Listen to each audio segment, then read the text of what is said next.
सब देखने और सुनने वालों को मोहब्बत भरा सलाम। नाज़रीन, पाकिस्तान में जो अहमदी हैं वो अपने आप को गैर महफूज समझते हैं और पाकिस्तान में जो इस वक्त हालात हैं कि कोई ऐसी जगह नज़र नहीं आ रही जहाँ पे अहमदियों के ख़िलाफ़ उलमा तकरीरें ना करते हों। आज भी ये दो अहमदियों की तस्वीरें आप देख रहे हैं, इनको कत्ल कर दिया गया और बड़ा ही अफसोसनाक वाक़या है।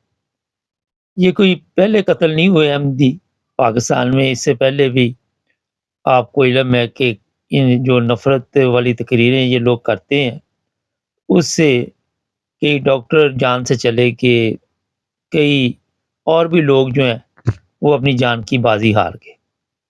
वजह ये है कि इन लोगों ने इतनी नफ़रत लोगों के दिलों में फैला दी है कि आप सोच नहीं सकते कि उससे बाहर कौम निकल नहीं पा रही। और ये जो 2 आज पाकिस्तान में अहमदी कत्ल हुए हैं, एक की उम्र 62 साल बताई जा रही है, गुलाम सरवर साहब उनका नाम है, और एक तो यंग है, 30 साल उम्र बताई जा रही है, राहत अहमद साहब हैं, बाजवा। तो जनाब बात ये है कि जिन्होंने इनको कत्ल किया, एक बताया जा रहा 17-18 साल का लड़का है, अहले सुन्नत मदरसे वगैरह से तल्लुक़ है और उसको गिरफ्तार भी किया गया है, इतराफ़ी जुर्म भी उसने कर लिया है। लेकिन ये क्या आखिरी कत्ल होंगे जो हालत इस कौम की बना दी गई है पाकिस्तान की? अगर ये कौम इससे बाहर निकलना भी चाहे, मैंने कई दफ़ा बताया कि ये नहीं निकल सकती। इनके दिलों में, इनके दिमागों में ऐसी नफ़रत पैदा कर दी गई है। पाकिस्तान के जो कवानीन 1974 में बने, जो भी थे, वो तो बने ही बने, उसके बाद ज़िया-उल हक ने जो ऑर्डिनेंस जारी किए, उससे शायद इतना फ़र्क ना पड़ता, लेकिन जितना उलमा ने इनके दिलों में नफ़रत पैदा कर दी है। और ये जो नई नस्ल है, इन्होंने कभी ये इंक्वायरी भी नहीं किसी की कि मसला इनमें आपस में क्या था।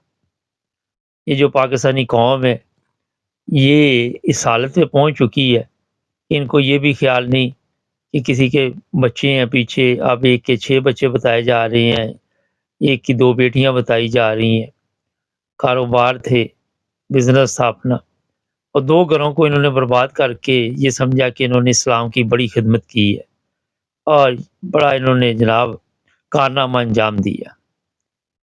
पाकिस्तान में मैंने आज सुबह भी प्रोग्राम किया था, एक प्रोग्राम करते तो दूसरा आ जाता है। ये हालात बन चुके हैं कि ये जो उलमा हैं, कोई मौका हाथ से नहीं जाने देते। कई उलमा ईद ईद कुर्बान आ रही है, तो उसके लिए मैदान में निकले हुए हैं, जनाब हम इनको कुर्बानी नहीं करने देंगे। कई उलमा जो हैं उनका काम है कि अहमदियों के ऊपर झूठे मुकदमात दर्ज करवाने, और वो इसी में रात दिन लगे हुए हैं। इस्लाम की खिदमत तो वहाँ पे आपको नज़र नहीं आएगी, मगर नफ़रत की तालीम हर तरफ आपको नज़र आएगी। कोई कराची में बैठे हुए हैं, कोई पता नहीं कहाँ बैठे हुए हैं। कभी पाकिस्तान में ऐसे हालात बना दिए जाते हैं कि किसी मजमे को इकट्ठा करके पहले किराए के लोग लिए जाते, मुख्तलिफ़ कंपनियों से आपको किराए के लोग मिल जाते। फिर उसमें ज़ाहिर है पाकिस्तान में जहालत की कमी नहीं, बगैर सोचे समझे दूसरे लोग भी उसमें शामिल हो जाते। और फिर कभी मस्जिद जला दी, कभी कब्रों को नुकसान पहुँचाया, कभी जिस तरह ये 2 बंदे हैं इनको कत्ल कर दिया। पेशावर के इलाके में इससे पहले भी इस तरह के वाक़यात आपको पता चलता होगा, कभी किसी डॉक्टर को, कभी किसी को, कभी किसी को। नफ़रत की ये हालत हो चुकी है कि दुकानों पे लिख के लगाया हुआ है कि यहाँ पे कादियानियों का दाखिला ममनू है, और जब उनको पता चल जाता है, मैंने जब इस पे इंक्वायरी की, तो अगर आपने अच्छी तरह पर्दा किया हुआ है, तो जनाब आपको वो फिर वहाँ पे सामान भी नहीं देते। इसी वजह से बेशुमार जो अहमदी हैं, अपने मुल्क को छोड़कर जर्मनी और इंग्लैंड, अमेरिका, कनाडा और दूसरे ममालिक में आने पर मजबूर हो चुके हैं। वहाँ पे बड़ी अच्छी ज़िंदगी गुज़ार रहे थे पाकिस्तान में। यहाँ पे आके ऐसे-ऐसे लोग भी हैं, कोई टैक्सी चला रहा है, कोई कुछ कर रहा है। अपने कारोबार छोड़कर वहाँ पे आना इतना आसान नहीं है। اور پھر آپ کو یہ میں بتا دوں کہ جرمنی وغیرہ، انگلینڈ، یورپ یا امریکہ، کینیڈا، آسٹریلیا میں اپنے آپ کو محفوظ سمجھتے ہیں۔ یہاں پہ آزادی کے ساتھ یہ اپنی عبادت بھی کر سکتے ہیں، تبلیغ بھی کر سکتے ہیں، لوگوں کو اپنا میسج بھی دے سکتے ہیں۔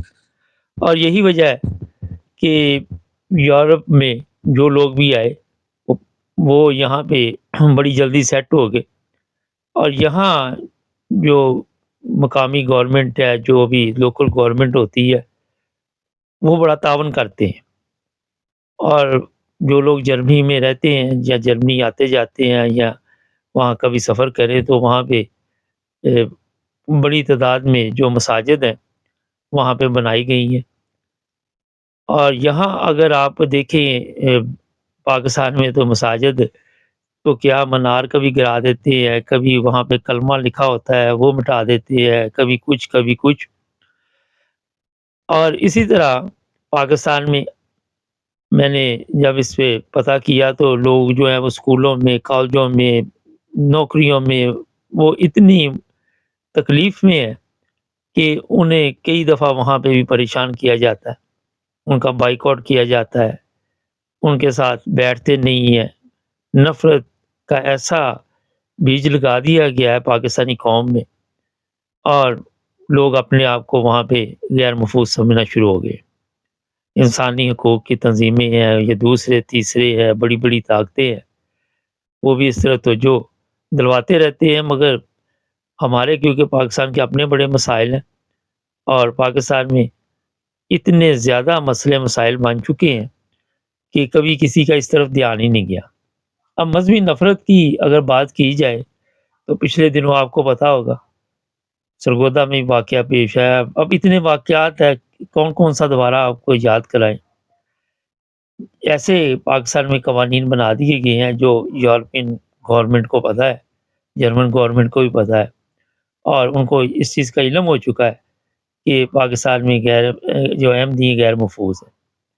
یہی وجہ ہے کہ ان ممالک میں احمدیوں کے ساتھ بڑا اچھا سلوک کیا جاتا ہے، اور احمدیوں کے متعلق جب میں نے پتہ کیا تو ان کا رہن سہن، ان کا بھی جو طریقہ کار ہے وہ بڑا بہتر ہے دوسرے ممالک کے لوگ جو آتے ہیں ان کی نسبت۔ جرمنی کی اگر آج کل بات کر لیں، وہاں پہ جس طرح غیر ملکیوں کے خلاف نفرت پیدا کی جا رہی ہے، اور یہ میں بتا دوں کہ وہاں پہ جو احمدی ہیں وہ رات دن بڑی محنت کے ساتھ بڑے اچھے طریقے کے ساتھ جرمن لوگوں کی بھی خدمت کرتے ہیں۔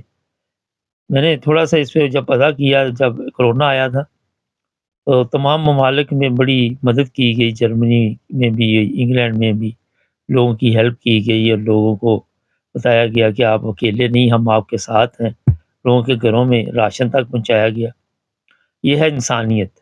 مگر دوسری طرف اگر آپ پاکستان دیکھیں تو ہم انسانیت سے بہت دور نکل چکے ہیں، اور وہاں پہ اخلاقی طور پر یا آپ دیکھ لیں سماجی طور پر یہ حالت ہو چکی ہے کہ اگر آپ کو کبھی فیصلہ کرنا پڑے کہ یہ لوگ جو جن کی تربیت نہیں ہوئی کیا وجہ ہے، تو میرا خیال ہے کہ بڑی آسانی کے ساتھ یہ فیصلہ کر سکتے ہیں کہ اس میں قصور جو ہے وہ علماء کا ہے، اس میں قصور جو ہے سیاستدانوں کا ہے۔ غلط قوانین بنے ہوئے ہیں پاکستان میں، اور وہی جو غلط قوانین ہیں اسی کا یہ لوگ فائدہ اٹھا رہے ہیں، اسی چیز کی وجہ سے آئے دن اس طرح کے معاملات آتے ہیں۔ ناظرین، چینل کو سبسکرائب کر رہے، جڑے رہے ہمارے ساتھ تاکہ اور بھی پروگرام دیکھتے رہے۔